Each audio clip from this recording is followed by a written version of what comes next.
Nesse segundo momento, nós teremos aula de História. Então, pega o livro de vocês na página 372 e 373 e vamos estudar sobre os africanos no Brasil.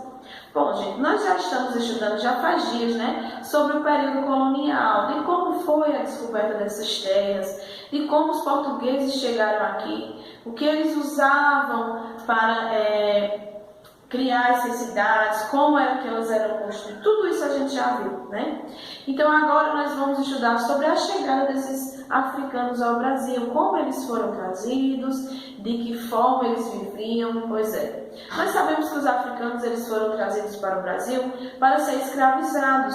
No tempo da colonização, os africanos vieram para o Brasil para trabalhar de graça, ser escravizados pelos portugueses.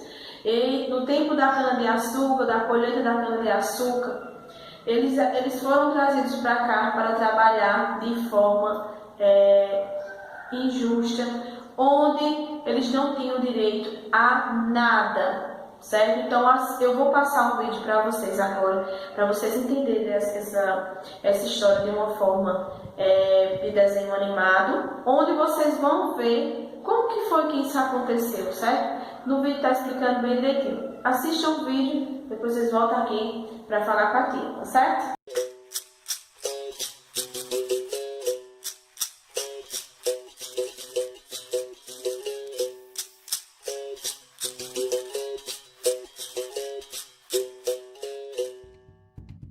Até recentemente, muito pouco era estudado sobre a história da África, normalmente reduzida à antiguidade aos egípcios. Porém, o crescimento do interesse e importância desse continente jogou luzes sobre a esquecida África subsaariana. Cercados por florestas, savanas, montanhas, o mar e o deserto, e convivendo com uma rica fauna, esses africanos viviam em pequenos reinos, muito parecidos com as cidades-estado da antiguidade. Dominavam técnicas de agricultura, metalurgia e mineração. Cultuavam diversos deuses e a natureza, acreditando num Deus maior e criador, que variava de nome entre as tribos. Evitavam guerras, estreitando laços através do casamento. Porém, quando o conflito era inevitável, não visava a expansão territorial. Com a exploração europeia da costa da África, os nativos começaram a ser capturados e enviados como escravos para a Europa. A rota do tráfico negreiro mudou a partir da colonização do Novo Mundo, e o comércio de seres humanos atingiu grandes proporções pela necessidade de mão de obra nas novas terras. Os portugueses dividiam os africanos em 3 grandes grupos: os sudaneses, os guinenos sudaneses muçulmanos e os bantus, todos representando uma determinada região do continente e tendo destinos diferentes. O Brasil recebeu cerca de 40% de todos os escravos africanos trazidos para a América, já que demandavam mão de obra para trabalhar em suas culturas de cana-de-açúcar no Nordeste, no ciclo de ouro em Minas Gerais e nas lavouras de café do Rio de Janeiro no século XIX. O transporte desses povos, amontoados nos porões dos navios negreiros, era feito em condições desumanas, e muitos acabavam morrendo na travessia marítima, tendo seus corpos jogados ao mar. Já desembarcados, os escravos eram vendidos e conduzidos aos seus destinos nas fazendas, onde eram obrigados a trabalhar de sol a sol, com roupas e alimentação de péssima qualidade. Dormiam em habitações escuras e úmidas, as senzalas, e muitas vezes eram acorrentados para evitar fugas. Os castigos físicos eram comuns, e o mais usado era o açoite. Com o comércio constante de escravos, não havia preocupação em manter seu bem-estar, já que podiam ser facilmente substituídos por novos africanos, fazendo sua expectativa de vida no Brasil ser muito baixa. Eram proibidos de praticar sua religião e obrigados a adotar o catolicismo e a língua portuguesa. Mantiveram sua cultura viva, realizando seus rituais africanos escondidos, criando até um tipo de luta, a capoeira. A maior parte dos africanos traficados para o Brasil eram homens, por serem mais valorizados nos trabalhos forçados. As mulheres, que não eram aproveitadas nas lavouras, viravam escravas domésticas, as chamadas mucamas. Nessa época, independente da origem ou etnia, as mulheres eram subordinadas aos homens em seus caprichos.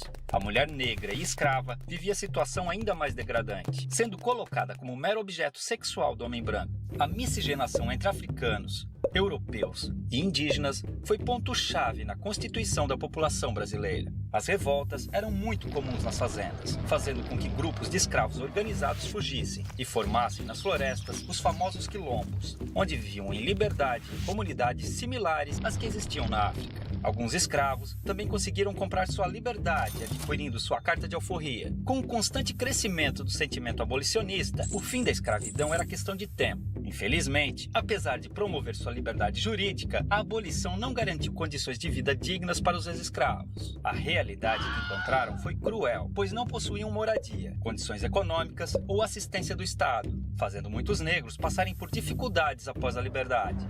O preconceito e a discriminação os impediram de encontrar trabalho nas cidades. Já nas lavouras, tinham sido substituídos pelos novos imigrantes livres europeus, a maioria italianos. A escravidão deixou cicatrizes profundas. Os negros vivem ainda hoje em condições inferiores aos brancos, devido ao grande processo de exclusão social. Tem menor escolaridade, menos qualificação, salários menores, menos representação na mídia e em entidades governamentais, além de menos cargos de chefia e liderança. É uma situação degradante, considerando a imensurável participação do negro na vida brasileira. Infelizmente, o pouco que se aprende nas escolas sobre a herança africana reduz o negro a estereótipos ligados a origens de musicalidades, como o samba, e ao trabalho braçal como escravo.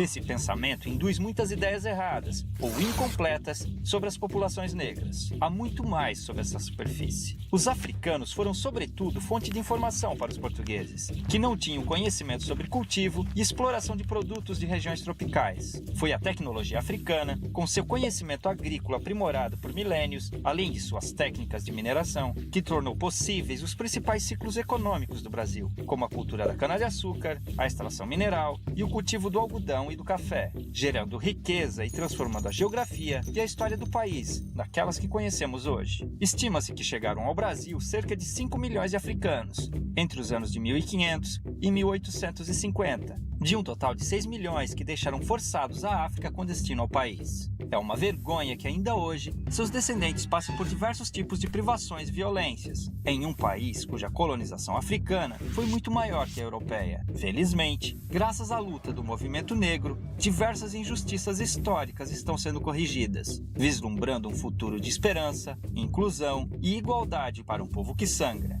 mas resiste.